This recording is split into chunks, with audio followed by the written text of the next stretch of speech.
Our next speaker is Jonathan Clarke, and he's giving a talk about Rudder. I hope I pronounced it right. Yep. Enjoy. Okay, great. Enjoy it. Thank you. Hi, everyone. So my name is Jonathan Clarke, like you just said. I know that at the same time as my talk, there's a really interesting sounding talk about how they do support at GitHub in the next room. So if you do want to go and see it, I do. Feel free. It looks pretty awesome. Last chance. Okay. So who am I to be talking about Rudder? I currently work at Normation, which is a company I co-founded in Paris 5 years ago. I'm the product lead, which basically means I decide what happens, what doesn't happen in Rudder. I used to be a sysadmin. I kind of still am. If you are one day, you stay it. I just don't do that much sysadmin day to day anymore. I do a lot more running a company type stuff. I've always worked in free software, pretty much my whole working life. In particular, apart from Rudder, there was CF Engine, of course, which we use, OpenLDAP, and some various other LDAP tools, LSC, for example. And when I'm not doing software, I organize events, particular DevOps days in Paris. If any of you get the chance to come over in end of November or beginning of December this year, we're going to have a great DevOps days event there. It would be great if some of you guys came. And LDAPCon in another world. So, what are we going to be talking about? We're going to be talking about Lego. Absolutely not configuration management. I'm sorry, that was a lie. Definitely not going to happen. But actually about Lego. Just a quick reminder for those who haven't done any Lego for years. The idea is that you start with the blocks on the left that look like building blocks, and you end up with something like that on the right. It's kind of akin to config management in a way. You start with some very small building blocks, and then you achieve a huge infrastructure that does stuff. Maybe you sell stuff on a website, maybe you run internal IT, keep desktops going, whatever. But you achieve stuff using basic building blocks. So how did we come to build Rudder? We're a bunch of consultants doing operations, sysadmin stuff, a lot of basic infrastructure stuff, central LDAP servers, web servers, mail servers, that kind of thing. I've worked in small companies, 2 people, large companies, hundreds of people, thousands of people, and huge companies. I made a separate section there because one of the companies that I did some consulting at had 120 sysadmins writing CF Engine code all day long, full time. So they go in this huge category, and the others just go in the large category. We've been doing that for 5-10 years, and we always got the same feedback, the same final conclusion of going in and saying, yeah, we should do some automation, we should do some config management. And what people said, 2 things. First thing is automation rocks. Configuration management is the way to go. I think we all know why here. Actually, quick question. Who here is already doing some kind of config management in their company or personal time, whatever? Okay, so a majority, great. And the traditional reasons behind this are you want to save time. You want to install that 2nd, 3rd, 4th box a lot more quickly than you would if you were doing it manually. Okay, makes sense. You also want to be more responsive to changes. If someone comes along and says, hey, can you change the DNS server on all of the machines? Yeah, using configuration management, you can do that very quickly. It's easy. You also want to improve reliability. So save people making errors, make sure the configs are the same across all the servers. Okay, nothing new. And you want to be able to manage one server or hundreds of thousands of servers in the same way. Great. So far, you knew this. But configuration management is not easy to get everyone convinced by. What we often see is that there's going to be 1 person or 2 people, probably some of you in this room here, pushing configuration management, saying, yes, we should do this. But actually, getting the whole of the rest of the team, or the company, if it's an IT company, on board is quite hard. Some of the reasons that I've seen is that learning any kind of config management tool is pretty hard. It's a steep learning curve. There's lots of new concepts like desired state, convergence, idempotence, Try and tell someone who doesn't want to learn your tool that they need to understand what idempotent is, then learn a language, then start doing some stuff, and then they can go and configure the SSH server that they already know how to configure. Not usually a very good welcome. So one of the second points here is actually the lack of motivation. People say, well, okay, sure, your tool sounds great, I get all these benefits, but why would I do it? Why is this my problem? Maybe I don't really care. I think we've all seen these people. Maybe they're co-workers who are just angry. That happens. Maybe they're people who are really good at something else. Take the security guy or the DBA guy. If he's really, really good at optimizing his database, I'm going to say PostgreSQL because this is an open source conference, but maybe it's Oracle. Who knows? Then he's good at that. Should he have to go and learn a config management language syntax like CF Engine, PubHF? I don't know. I don't think so. And he probably doesn't think so. And last but not least, there's frustration. Like, okay, I agree. I'm going to go and learn your tool. I'm going to jump through the hoops. I'm going to figure out idempotence, all these things. But actually, it takes so long. You've got to learn the language. You've got to write these things out. You do it. And then I could have just SSH'd into the machine and changed the parameter I wanted to change. It would have been so much easier. So you kind of end up like this kid in the middle of the Lego. He's trying to build a house, but there's a lot of Lego around him, and he has no idea where to start. Is that a feeling that you have ever recognized, those of you who have set up config management in your company, recognized in your coworkers, seen someone saying, yeah, I'd like to help, but I just don't figure it out? Anyone here? Yeah, I thought so, yeah. Okay, so here I am saying it's really hard for other people to do it, but still it works, right? Lots of us are using config management every day. Lots of us have automation. The whole world is out there shouting, let's do automation. This is the way to do it. There's a whole movement, the DevOps movement. It's not just about automation. There's a lot of other things in there, culture, measuring, sharing. But automation is one of the key points in there. And the whole world is saying, let's do automation. But it's difficult. So how come sometimes it works? I think the answer is this guy. There's usually some kind of a hero in the company. That guy who is willing to work extra hours, who's willing to work around the bugs in the latest development version of whatever config management tool you're using. That guy who doesn't mind if he gets called up in the middle of the night because it means that he solved the problem, and therefore the config management tool is going to go ahead. He's a hero. He is. We've all been there. Well, I don't know if we all have, but we've all been woken up at 5 a.m. when we didn't want to be. That's for sure. But he's actually in a pretty hard position, right?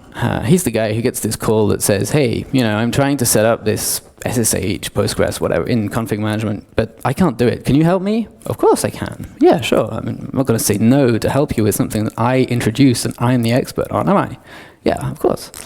Kind of less fun when you get that call in the middle of the night and the guy's just doing the monitoring checks like, oh, this came up red. Probably related to config management, right? Yeah, let's blame it on that guy. Let's ring him up. It's 5 a.m., Let's ring him up. He's not going to care. Can you help me? And of course you're going to say yes because, well, it's 5 a.m., you've been awoken. Why not? Why not fix it? So basically, you end up in this situation that the XKCD comic describes pretty well. Which is obviously a scientific proof of what I just said because it's got graphs, which means it's scientific. What's supposed to happen when you automate is that you work, and then you do extra work to automate, and then in the end, the automation tool does it all for you. You have free time, you can go and drink beers, go to conferences, whatever. What really happens is that you do extra work to write the code, and then it doesn't actually work the way you thought it should work. So you debug, and you actually do even more extra work. And then you think, I didn't do it right. How about I do it again and just kind of change the whole thing? So you do even more extra work. And then you have to change other things because the work is piling up during the time. So you have to integrate them into your code as well. And then basically you end up just developing your config management tool, your automation tool, forever. And you never get that free time that whoever promised that to you promised you. So you kind of get frustrated. Which just goes to show that the guy who is doing this configuration management hero is indeed the hero. He's got a full-time job keeping up the automation tool. Who here has actually got a full-time job running automation in their company? Okay, it's not too many, but there are some. I raise my hand, but then I actually work on making an automation tool, so maybe that doesn't really count. So, I think this is a problem.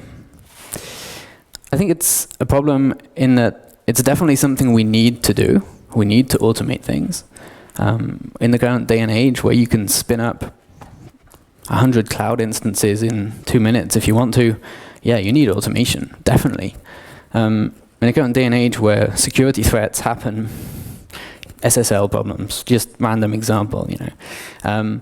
You need to be able to patch things quickly. You need that reactivity. So we need to be doing automation. We need to be doing config management. But it's hard. It's hard to get everyone involved.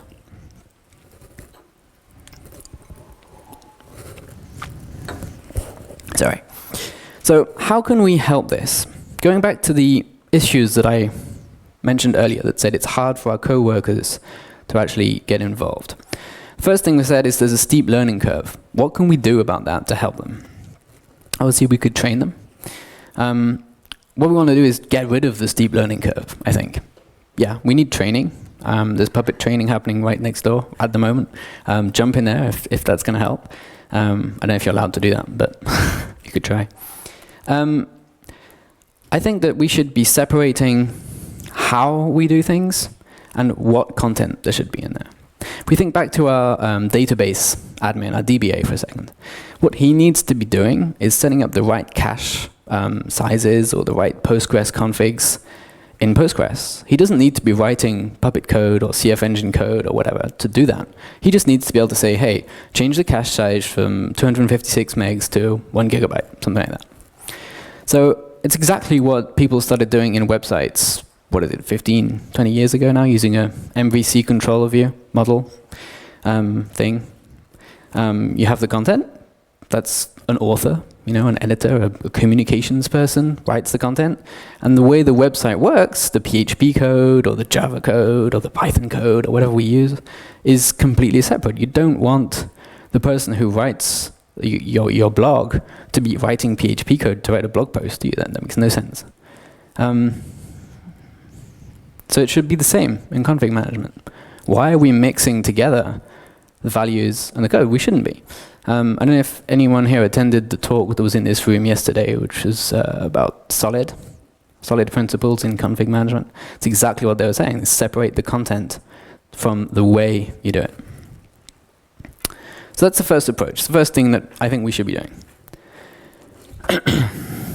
The second is, the problem is lack of motivation. Why should anyone who is not, you know, really into config management, sysadmin in a company, be caring about this? Why should they be learning? What do they have to gain from that? Well, let's give them something to gain. If they don't have a benefit from using it, of course they're not going to use it. Let's give them something. I think that we should be showing the users what they're achieving. We know that when we write a Puppet recipe or, a Puppet module, a chef recipe or whatever, we're going to change a config across 10 servers, 100 servers, 1,000 servers. That's amazing, you know? It's really powerful. Let's show them how amazing it is. Let's show them what actually happens when you change a config. Let's give them some reports, some graphs. Show them what's happening when they change something. And the third one was frustration, saying, yeah, I've got all these Lego building blocks. I'm not actually achieving anything quickly. It's slow. I'm fed up. Let's get rid of that one. And let's give them an easy and a quick way to achieve success. Ready-to-use config techniques and your own ones, your in-house ones. Let's give them to these users so that they can just add in the values, add in the content that we didn't have earlier. Okay, so I know all that sounds rather abstract for now. I just wanted to make sure we're all on the same page with the understanding here. But it sounds like at least a few of you have already encountered these problems, so I guess you identify with them. So what have we done I mean, this is the topic of my talk, right? It's Rudder. What is Rudder, and how are we trying to solve that problem? What we're trying to do is make config management more easy and increase the amount of people that use it. The amount of people, as in new companies start using it, sure, but also the amount of people in one company that are using it. I so often see teams of sysadmins, maybe it's a team of 6, 7 sysadmins, and only 1 or 2 or 3 of them are actually writing the config management code, actually using the tool. It should be the whole team. It should be the whole IT department in a company that is benefiting and using that tool. So what we decided to at least try and achieve, you can tell me at the end of the talk whether we succeeded, is to lower the entry barrier into doing config management, make it easier to get started, make it easier to use day to day, and still keep it just as powerful as before. We have the power now, we don't want to go and lose the power, do we? That would be crazy. And we also want to extend the benefits of config management to a wider population. So currently, people who use config management are experienced sysadmins, senior sysadmins, maybe junior sysadmins on paper that have actually gone and spent loads of time to learn config management, so actually not that junior, right? What about the real junior sysadmins, the guy who just joins the company and is like, yeah, you should go and change the config on that server. Oh, but by the way, you have to edit the config management thing, check it into Git, apply the rules, the tests, and what? Whoa, I can't do that. So we need to help him. And I guess management as well. They need to be able to see what we're doing with that. How many times have we ever seen management in a company decide to invest in a tool because it's going to make the sysadmin's life easier? Not a good criteria. Really not a good criteria. Making the sysadmin's life easier and cheaper, definitely a good criteria, yeah. So when we build Rudder, we tried to follow some core principles that I care about a lot, is that making things easy and smart, but still extensible and customizable. So basically we're talking about sane defaults. When you install Rudder, you can have it set up and running in 2 to 3 minutes. Hopefully this is the case because my demo VM crashed just before the session started, so it's reinstalling at the moment, and hopefully in 5 minutes it'll be working. If not, then I lied, and we have no demo, but hopefully we do. So yeah, these core principles, making things easy. You should be able to get to changing a config parameter in a really simple manner. It should not be complicated. It should all be plug and play. You need to edit a new kind of config file. Sure, just connect it in. Everything is open source, of course. We care a lot about open source. I know this may sound weird in an open source conference, but everyone in our company and everyone in the development team behind Rudder has always worked in open source. We really care about open source. We have all of our development is open. We talk on public mailing lists. Everything is GPL. We contribute to other projects. I think we're a pretty good open source citizen. That's what I'm trying to say. We're not a public company with a product that happens to be open source. It's kind of the other way around. So, what is actually Rudder today? It's a tool that is specifically designed for automation, but also compliance. I haven't mentioned compliance yet, but one of the things that we have added in to your basic config management tool is the possibility to find out how the config was applied. How often do you write a rule and you send it out to your 150 servers? Yeah, okay. You hope it works. Yeah. So what we've done is we've integrated a feedback loop so that every action that is checked on a server comes back up to the central point of control, and you can tell whether the config is correct or not. It's compliance. To us, it's probably not as important as the larger corporations that actually need compliance. I'm not talking Sarbanes-Oxley compliance here. Well, you can do Sarbanes-Oxley compliance here. But just compliance as in I set up some rules about SSH. Have they been applied? We have a web interface to make easy experience for the users. It's not necessary to use it, but the whole point here was to make this easier for newcomers. So a web interface is usually easier. We have chosen to use the CF Engine 3 agent as the actual config management tool underneath the hood. I'll come back later to why we chose CF Engine over Puppet and Chef, which were our choices at the time. But basically, we did not want to reinvent the wheel. We're not trying to build a new config management tool. I think enough people are doing that already. Thank you. So we're trying to use something that exists. We're trying to contribute to that tool and make it better as well. That's what we have been doing. We've added in some level of graphical reporting so that people can see, well, compliance, what I was just saying, see what's happening. And to make it easy, once again, all of this is packaged on the OSs we support, which are various flavors of Linux, some AIX, and Solaris, Windows, Android. Yeah, we use config management on Android, which is a pretty interesting experience as well. Yeah, and it's all open source, like I said. Anyway, enough talking. Time to actually see how this works. I'm going to start with some screenshots because my demo broke. This is the safe version of a demo. This is what a simple screen in Rudder looks like. This is configuring an SSH service. So all of these variables come up, and you can edit the parameters in your SSH service just through a web interface. You don't need to know how CF Engine or how Rudder works underneath. You just can decide that, you know, should we have password authentication? Yes or no. Simple as that. Click yes, click no. Should root be able to log in using SSH? No, probably not. You could change that. All of these settings are exposed because someone at some point chose to expose them here and said, these are the settings that I want to give to my users so that they can change them. Obviously, you probably don't want to give this to every single sysadmin in the company. You probably want someone to have a kind of top-down choice about who says, yes, root access is allowed or not.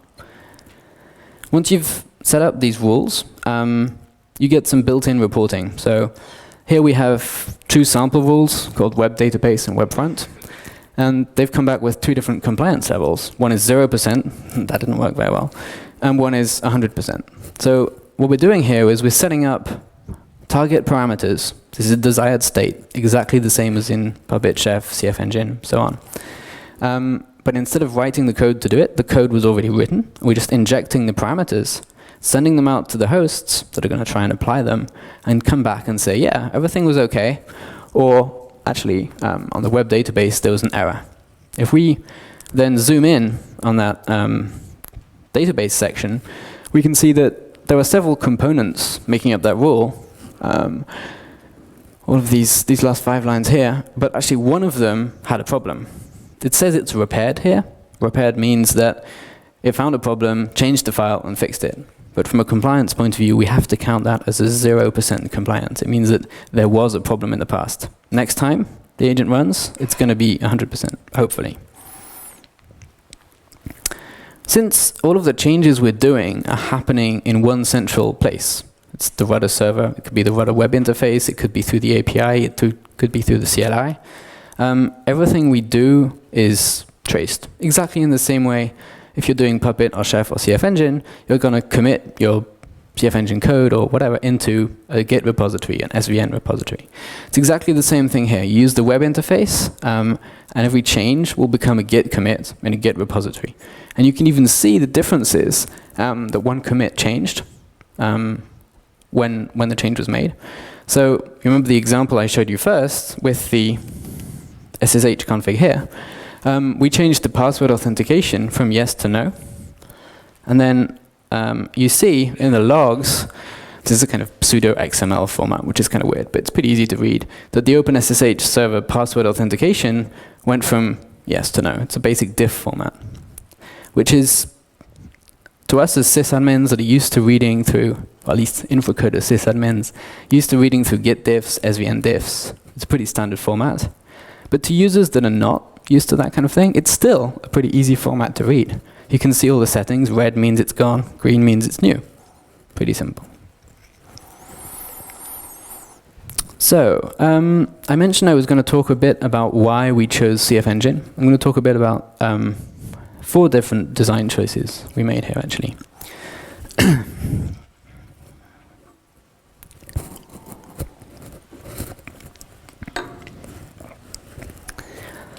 Is there any CF Engine users here, by the way? 1. Yay. There's still 2 of us in the room. Great. Okay, any people who used to be CF Engine users but no longer are? 2, 3. Okay, not bad. So CF Engine is not a common choice. Well, it hasn't been, at least over the past 5 years. There's a few reasons for that. I think one of the first reasons was CF Engine 2, which is pretty bad, at least by today's standards. What we should know before we get into this is that CF Engine 1 came out in 1993, so that was 21 years ago now. Mark Burgess, the guy who wrote it, was a teacher in a university in Oslo, and he invented the whole idea of config management. He's a great guy to talk to. If you ever get to see one of his talks, I really recommend listening to him. It kind of blows your mind. He's on like the next stage, 10 years after today. Like, wow, okay.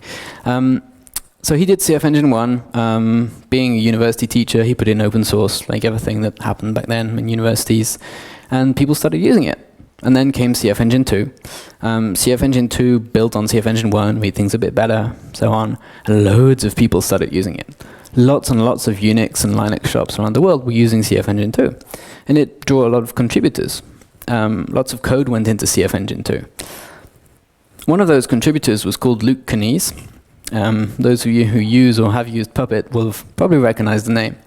And he was contributing to CF Engine, and then one day he got fed up. He's like, okay, this CF Engine 2 thing, it's just not good enough. I can do better. And he went to create Puppet. A few years later, in open source, the world has a way of repeating itself that's beautiful. Puppet was attracting lots of users. A lot of the CF Engine 2 users moved over to Puppet.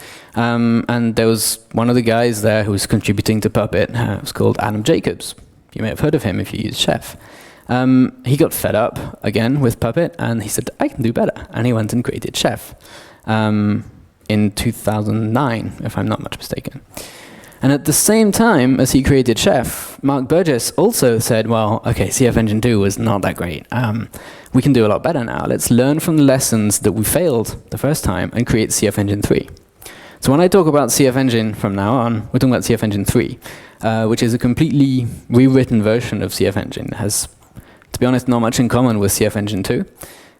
It came out on the 1st of January 2009, so pretty much the same age as Chef, quite recent, therefore, by standard software terms. And why do we think CF Engine rocks? CF Engine rocks because it has a tiny, tiny, tiny footprint. It means it's very highly scalable. When I run a CF Engine agent, it takes like 4-5 megabytes of RAM on my system. That's including any shared libraries it has to load, because the only shared libraries it depends upon are libSSL. Everyone has that. Now you have a more recent version. It's cool. libpcre, Perl-compatible Rudder expressions, everyone has that as well. And a small database, a NoSQL database like Tokyo Cabinet or LMDB or BerkeleyDB. And usually you'd have one of these things already. If not, it's pretty small as well. So you can run this, it's written in C, so you can run this on pretty much any platform where you have a C compiler, which is pretty much any platform. Like I said, it works on Android, it works on Linux, it works on the BSDs, it works on really old AX systems, old HPUX systems, old Solaris systems, just normal Windows systems as well. Got carried away there. And yeah, so it's very fast, really lightweight. It uses an agent that's installed on the machine, and in a pretty different way to at least the Puppet agent by default. All of the intelligence is on the agent side. So in Puppet, what happens usually is you start the Puppet agent, it looks at what's on the machine, sends that to the server analyzes that, and says, okay, what needs to be changed is you should install this package, or you should edit this file, or whatever. On CF Engine, once it's got the policy, what it's supposed to do, it does never contact the server again. It just looks at it locally and says, oh, there's a package missing, I'm going to do that. This makes it a lot more scalable because there's no impact at all on the server compared to the number of nodes. The only thing they do is copy the policy once, and once they have the policy, it's copied. There's no extra load there. CF Engine is also designed to be very resilient to errors. This may not seem important as a general case, but lots of things don't work pretty often. I know that the GitHub guys are probably in the other room, so I'm going to go ahead and say this. GitHub is down more often than we'd like, right? You know, how many times you tried to git clone or git pull and like, oh no, GitHub's down. Yeah, oh well. That doesn't mean your config management shouldn't be applying. It doesn't mean you shouldn't be applying security rules on your system. It's the same for the Debian repos. They're a lot less often unavailable, but it happens as well. You need to install a package, the Debian repo is not available. You can't do it. That doesn't mean you shouldn't be checking your config file. Of course you should be checking your config file.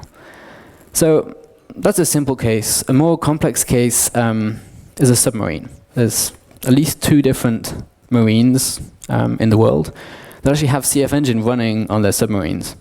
So what a submarine does is you put soldiers inside and it goes off under the sea for about 9 months. Well, up to 9 months is the maximum duration of a submarine mission. During those 9 months, that submarine has no network contact with the Earth. Well, at least not for CF Engine. It has network contact for other reasons, which don't want to go into really, because they're not very fun. And it keeps on applying CF Engine policy for 9 months. And then when it comes back to land, they basically plug in a network cable, roughly, yeah. And it goes, oh, okay, I'm back and connected to my server. Here's the reports from the last 9 months. And here's the new policy, and then you can apply that for the next 9 months. That kind of thing is possible thanks to this error resilience here. Anyway, CF Engine rocks, basically, is what I'm trying to say with this slide. You can do a lot of things with it. CF Engine is also pretty hard to learn if you're not used to it. So maybe why not so many people use it. That is getting better. Why we chose CF Engine, it was obviously for the lightweightness. One of the things we wanted to do, I mentioned earlier, was compliance reporting. So being able to check that your security policy, for example, is indeed applied on all your servers. How many people here have defined a security policy in their company? When I say security policy, I just mean the settings you put in SSH, deconfig, or whatever. Okay. And how many of you can tell me right now, or at least this evening when you go back, which number or percentage of your servers actually have that exact config? Hey, okay. A few. It's good. I'd love to hear how. So yeah, that's why compliance is important, basically. Get your security policy, you want to know what's happening. Using CF Engine, by default, we run every 5 minutes. You can change that. So you get a very high frequency reporting about what's actually happening. The way CF Engine code is written makes it very easy for us to do this separation of config from implementation that I was talking about originally. You know, separating the data and the content. Separating the content and the code, basically. So easy to do in CF Engine because they have a kind of functional approach to things. So you can write functions that take parameters and do whatever they have to do. It's multi-platform, like I said already. And it can send back reports to say what happened. This is why we chose CF Engine. Moving on, the network architecture in Rudder looks something like this. It's pretty similar to any other network architecture you've seen for config management tools. There's a Rudder server at the top. It's running CF Engine. All of the nodes that you're running actually only run CF Engine. So if you use Rudder, there is no Rudder-specific code running on the nodes. We're just relying on CF Engine to do that bit. We have added a couple of extra things here. The black arrows here indicate the CF Engine protocol.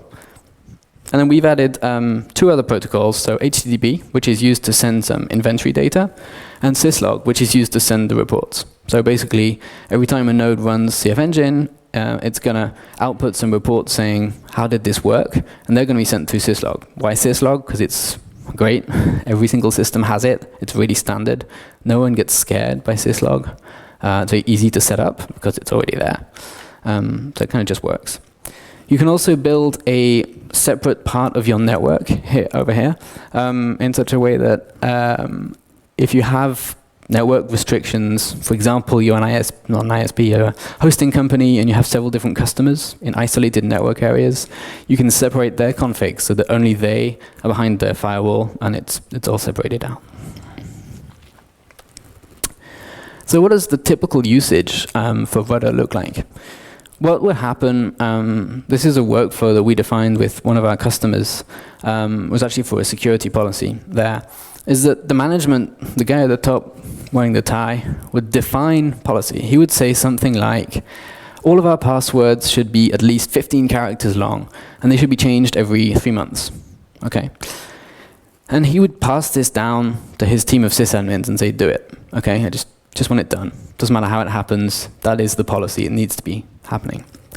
So what happens the first time you do this in Rudder is you're going to have to do some kind of technical abstraction. That technical abstraction is the how I've been talking about. It's how do I apply a password policy on Linux Red Hat 6? How do I apply it on Debian 7? How do I apply it on AIX? How do I apply it on all these systems? How do I apply it on Windows? And once you've done that technical abstraction, that's the how. This is basically CF Engine code that can go and look at a system and say, oh, this is the file that the settings should be in. After I've edited the file, I should restart the service or reload it or whatever. And then you're going to expose some parameters from that set of settings. The parameters here are very simple. They're number of days and number of characters for the length.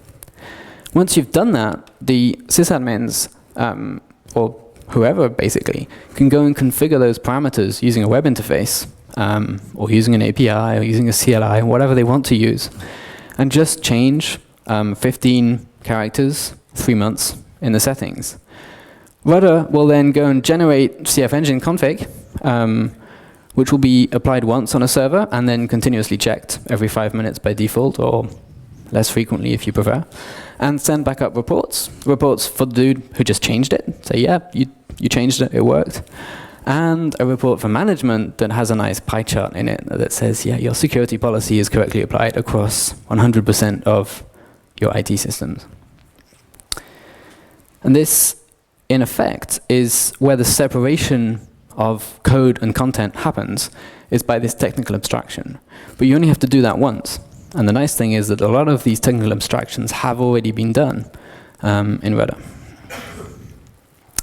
The final benefit that guy wearing a tie just saw really likes, but I also really like, is that since everything is going through a central point, you can have a validation workflow.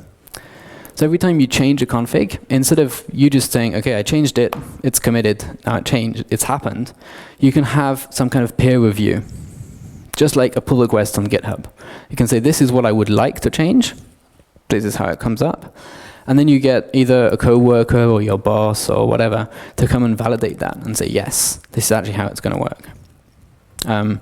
This is a basic overview of how these things would work in Rudder. You have a pending validation state, someone validates it, it's pending deployment, doesn't have to be deployed immediately, and then finally it gets deployed. So, hopefully I'm going to be able to show you a demo. Maybe not. This is what my screen is looking like right now. This indicates to me that the Wi-Fi is not working very well. So yeah, like I said, I set up a demo this morning, and it crashed just before lunch, and I'm suspecting that this is the cause of the error. Less than 1 byte transferred in 30 seconds usually means we have no network connectivity. So I'm going to try and do the demo online. If it's slow, please bear with me. Okay, so this is a Rudder interface. It's one of the test environments we use in my company.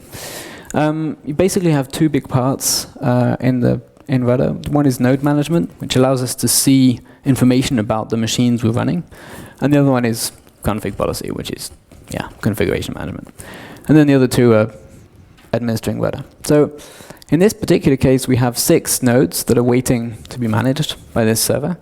These are machines that have got the Rudder agent installed and have run an inventory and said, hey, please, I want to be managed. Please manage me. Give me some configs. The first thing you can see is that these machines have sent a very detailed inventory of everything we know about them. We know this is a physical machine. It's got 3.7 gigs of RAM, some swap. It's an AIX 5.3 machine. Maybe not the best example, but there are still lots of them around. And we can go and look at its hardware. We can find out the version of its firmware. We can see which kind of processor it's using. We can actually see the serial numbers of each and every RAM card inside that machine.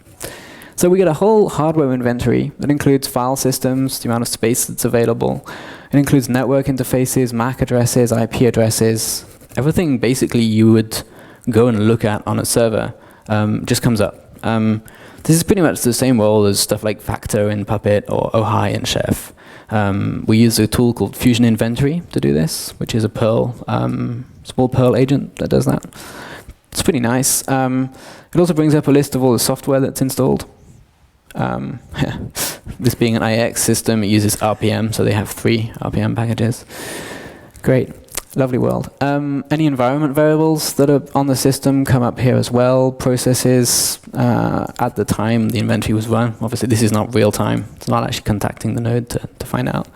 And any virtual machines. In this case, there are no virtual machines. But if this was a virtualization host, it would find any lightweight containers, LXC, Docker, OpenVZ. It would find any hard, like heavyweight virtualization, like VirtualBox, VMware, that kind of thing. KVM. And once I've looked through these machines, I can say, okay, I'm actually going to decide that I want to manage these CentOS and Debian machines here. And I'm going to accept them into Rudder. It's going to ask me to confirm. Yep, I'm pretty sure. Cool. Then I have a list of all of the machines that I'm managing in Rudder over here. And I can go and search. Yep. I can go and search through all my machines using different criteria. I can find out any that have a Linux operating system type. Cool, CentOS and Debian. I could go deeper and actually say, I want to say the operating system name should be Debian. Okay, that brings it down to 1. How about I actually add in another criteria that is that the amount of RAM is less, bigger than 128 megs. Yeah. 128 megabytes. Yes. And it's not. Yeah, okay, it's a tiny, tiny VM. And once I've put all these criteria in, I can, this is currently there's only 1 machine in there, but I can create a dynamic group from this criteria. By group type that's dynamic, saying all Debian machines with less than 128 megabytes of RAM. And once I've saved this, every time any new machines get added to this Rudder server, they will automatically go into that group. So if you apply any configs to it, obviously they're all going to get the configs just based on that. So this example is kind of stupid. Debian machines that have less than 128 megabytes of RAM, why would we configure something special on them? Maybe there's a reason. It's a lot more useful if you want to look for, let's say, your HP hardware machines that have an old firmware version. Then you can run a firmware upgrade. Or if you wanted to look for, I don't know, all the machines in data center A, because you need to change the DNS setup because data center A has a different DNS setup, and so on and so on. All the production machines, all the pre-production machines. Right. So this is the inventory side of things, the node management side of things. Let's move over now to the config management side of things. We have a list of available directives here. So in Rudder we have techniques. Techniques are the equivalent of cookbooks in Chef, modules in Puppet, sketches in CF Engine that enable us to do stuff. There are 2 kinds. There's what I call generic techniques. You can go and edit a file, any file. It doesn't have to be a file that Rudder knows about. Just give it a file name and it'll edit it. You can manage processes in the same way. All these generic things. And then we have more application-specific ones that are, let's do an Apache reverse proxy. Let's do an Apache HTTP server. Let's manage an OpenVPN client. All of these more specific things. So we have about, I think, 45 techniques that are available currently to do all sorts of these things. I'm just going to show you the OpenSSH server example for now. So let's make a production SSH config based on this. You can look through all the parameters that we saw earlier in the screenshot and say, okay, I'm going to force this to IPv4 only. There might be bugs in the IPv6 implementation. We don't want that on our production systems, do we? Whew, crazy. Let's not use the port 22. Security by obscurity. We're going to use 6666. Much more dangerous. all of these settings you can change. I'm just putting in random nonsense here in case you hadn't noticed, by the way. But don't want password authentication. We do want public key authentication. And I'm going to say that root can log in, but not using a password. So if he's using an SSH key, he can log in. Okay. Once I've saved this, it's going to ask me for a change message. So I'm going to say I'm creating the production SSH config. And that message I just typed in, I said earlier that any changes we make are sent to a Git repository. So that was actually the commit message that is in the Git repository. Now I have that, I can actually apply this rule, this directive to a rule, to all nodes.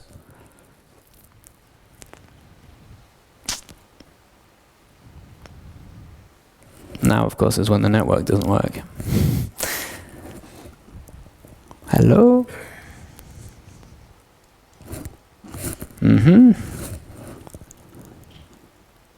Let's try this way. Okay, so this is a default rule that was delivered in Rudder. This is a list of all the directives we've created. So a directive is a specific config that we created. It's obviously using the code. How do we set up SSH on all of these different operating systems? And our specific values. So this is me in my company having said, this is how I want SSH set up on production boxes. But it's not yet applied to anything. It's just an abstract config. So I'm going to choose to apply that, and I'm going to apply it to all nodes here, which is a magic group, a system group that automatically happens, contains all the machines managed by Rudder. I'm going to say all of them except the Debian machines with less than 128 megs of RAM. So I'm actually excluding, I'm saying all of the machines except some others. Once again, I have a change message, but I can't be bothered to type anything in. And that has been saved. So what is happening now is that, I was very quick, so I'm going to do it again. Rudder generated CF engine policy, and all of the agents that are installed on these servers are going to come and check in and pull that configuration code, as it were, down, apply it to the machines, and then send us back a report. Right now, the report is going to be very boring. It's just going to say, applying. See up here it says applying. That means I've just changed the config, but I haven't heard back from the hosts yet. I don't know what they're saying. The reason for that is that the agent runs by default every 5 minutes. So for the first 5 minutes, there might be a delay of time before they come and get their configs. So while we wait, let me just show you the administration section. There's a lot of settings here that you can change. In particular, the network settings. There's just a global network mask that authorizes machines to contact you. Any machines not in this network mask will just be completely ignored. That means not everyone can come and check in and say, hey, I want to be managed by your server. You can change the agent run schedule. Like I said, it's by default every 5 minutes, but you could change that to be a lot less frequent. You can choose the exact time when that happens. So if it was like every hour, I could say it would be like 10 past. So 10 past midnight, 10 past 1, so on. You've been seeing these messages that I've been typing. Every time I make a change, it says, what is the message to associate to that change? If you use some kind of ticket tracking system, this is where you could put a reference to your ticket tracking system. Say, actually, this is fixing issue number 123. And you can disable that. Or you can actually enable change requests, so the validation workflow I was showing you earlier. Then there's other various settings I won't go into. Yeah. Can you also add a random number to this time, that not every 5,000 nodes coming in 10 after? Yeah. That's the third setting that I didn't show actually. So let's say you're running every hour at 10 past, and then you can add a random interval here that says, for example, you could have it a random interval, 15 minutes. Yeah. So it's okay. It's a good feature actually. So this means that if every agent is supposed to wake up at 10 past midnight, they're actually going to wake up somewhere between 10 past midnight and 25 past midnight, because we have this 15-minute, it's called splay time in CF Engine, which is very useful for spreading the load. Because like you say, if you have 1,000 machines that wake up and then in the same second all try and use the network to contact the server and send up the reports, it goes crazy. Okay, so the last thing I wanted to show you before I run out of time is the change logs. So like I said, every single thing that we change is recorded here. Like earlier I added this production SSH config directive, and it's, damn, I clicked on it, I shouldn't have. Should have clicked here. It's been recorded here with all of the details. This was a creation, so there was no diff to display. It's like the whole diff. We can see the diff if we want. It's down here. It's kind of pseudo XML format that contains all of the settings. And then here, you see that there is the message that I typed in. So what I typed in, if you typed in some kind of ticket number, you would see that too. And if I go and look at the server now, oh no, I can't look at the server because it's not, yeah, I can. Yep.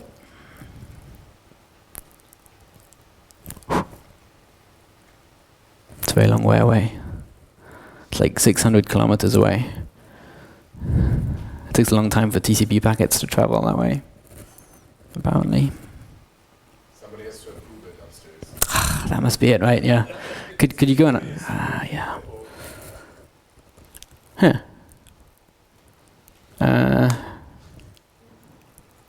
It's interesting because I am connected to that machine. Oh yeah. Okay. Here we go.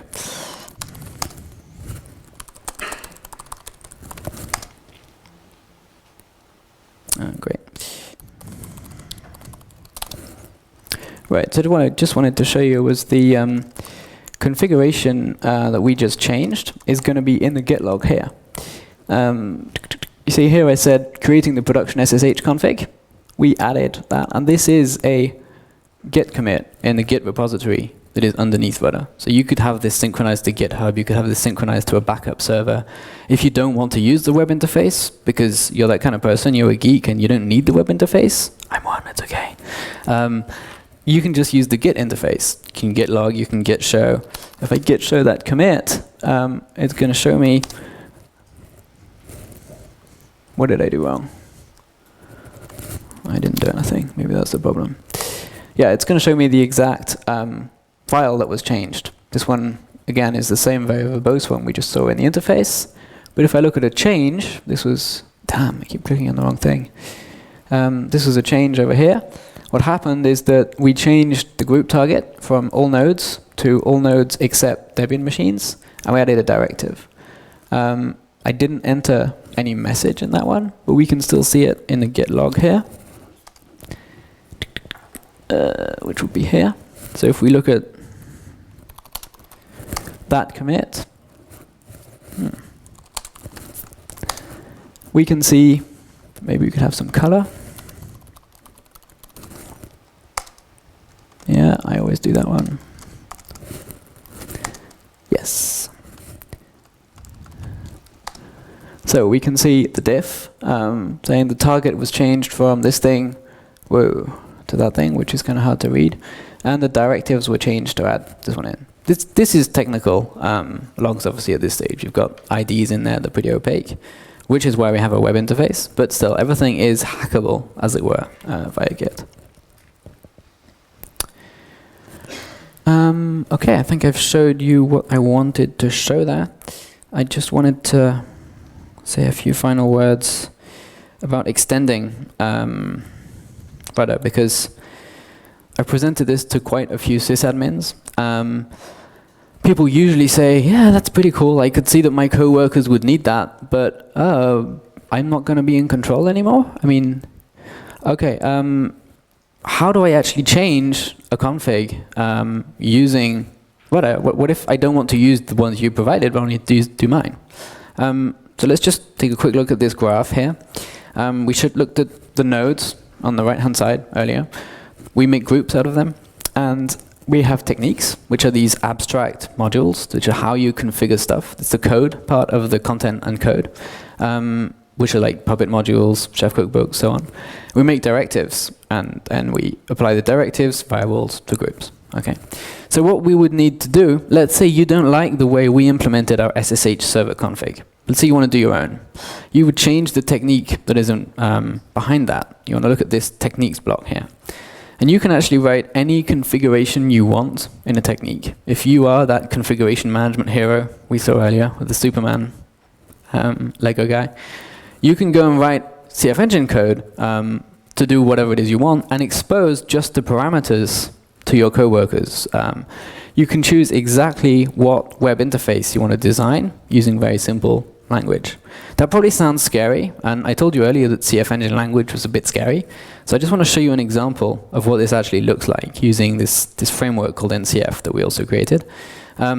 This is a very simple technique that just installs a package, copies, uses a template to create a config file, and restarts the service if it has changed the config file. It's just these 5 lines. It's very simple to write.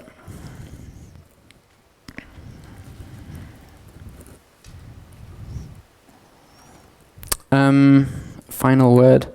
The current status of the project is the question I get a lot, so I'm just taking a bit of advance here. We started this 5 years ago in 2009. I know that makes me feel really old now, but it's not that long in software history.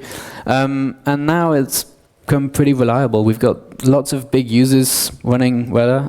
We have a user that recently pushed usage up to 15,000 nodes in parallel, which I did not think was going to work, but he made it work, contributed some nice bug fixes. And this is what Olo has to say about Rudder. And if you know of Olo, it's a code analysis tool run by Black Duck. So they say that we have 28 different contributors, 192,000 lines of code. I'm quite astonished, but I suspect it counts different branches separately. Well-commented source code, young but established code base, large development team. And apparently, it took us 49 years of effort. It did not. Like I said, it's been 5 years. But anyway, that's what Odo has to say. Any questions? Yeah.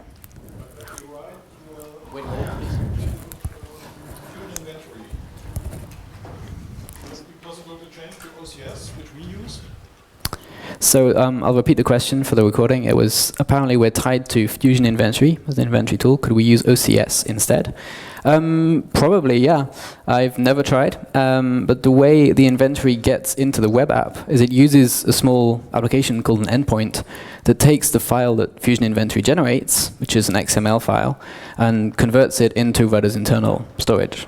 So it may well work with OCS format. It should work fine. It should work fine. The format is almost the same for OCS and Fusion. Great. You might have to patch 1 or 2 lines, but okay, cool. Okay. There was another question here. Do I have to configure everything via web interface, or can I do something on command line? Yeah. So the question was, do I have to configure everything in the web interface, or can I use the command line? You can use the command line to do all these things, either via the Git repository that I was just showing you, or via an API. There's a full REST API. Anything you can do in the web interface, you can do via the REST API as well. So you can script this, you can automate it with the API or just command lines. There is some shell, or I have to write my own shell? There are some basic shell commands. There's nothing as complete as the web interface on the command line, but you could do most things using simple shell commands. Pretty simple shell commands.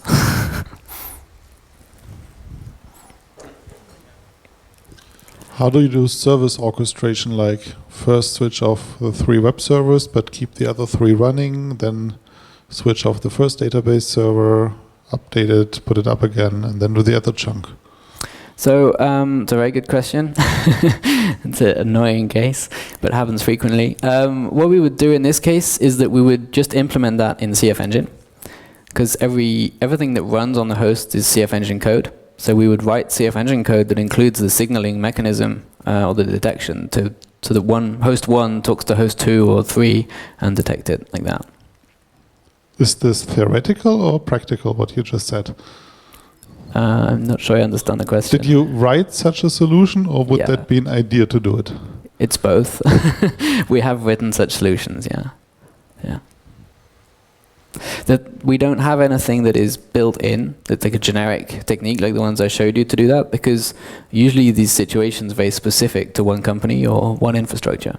So I usually suggest to people you actually have to write your own to do exactly what you want.